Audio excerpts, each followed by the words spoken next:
Benvinguts al canal d'Estimem els Arbres. Avui parlarem del pi pinyer, origen i ubicació.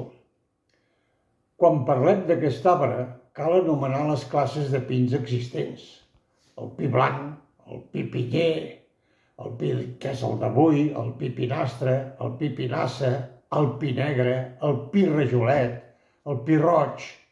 De tots ells en parlarem en diferents setmanes.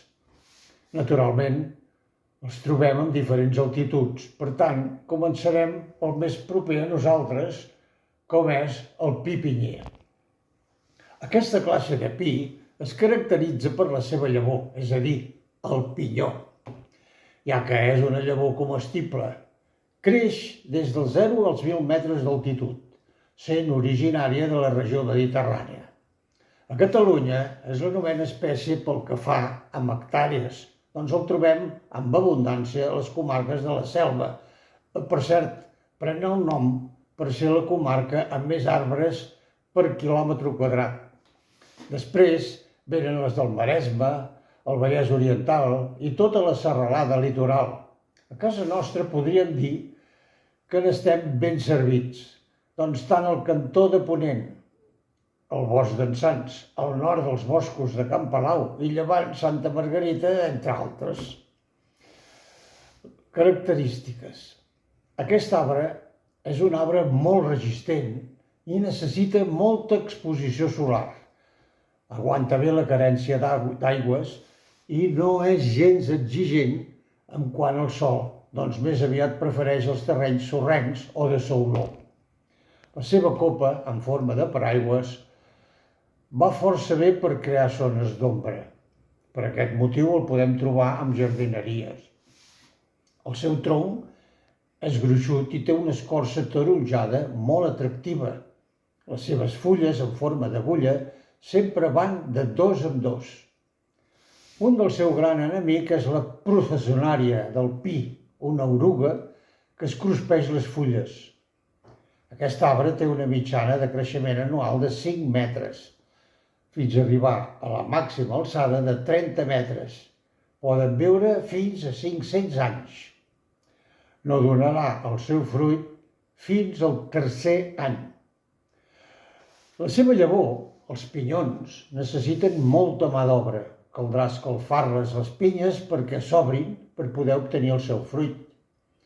Qui no ha recollit una pinya tot caminant pel bosc per després posar-la al costat del foc perquè s'obri i tot seguit entretenir-se traient-ne els seus pinyons?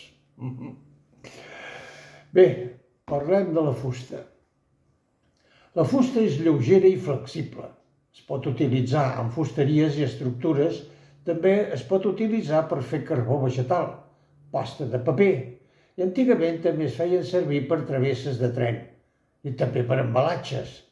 Fa ja molts anys, en els anys 40, en el nostre poble vàrem tenir una fàbrica de barrils de fusta on la seva matèria primera era justament aquest tipus d'arbre, és a dir, els pins de casa nostra i de l'entorn més proper. Quan s'escapçaven els troncs per després fer les costelles pels barrils, quedava el retall de baix que s'anomenava el cap de mort. Molta gent anava a buscar-los per la llar de foc, ja que era un bon combustible per mantenir una temperatura mitjana. No oblidem que aquells anys els hiverns ho eren de veritat. Conclusió. Tant l'arbre d'avui com el seu fruit gairebé ens envolta a tots moments.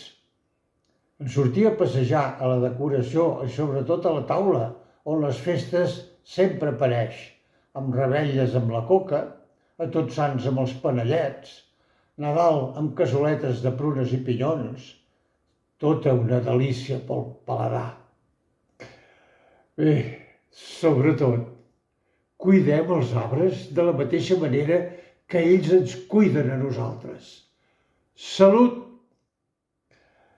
Bé, al proper arbre parlarem de la mimosa.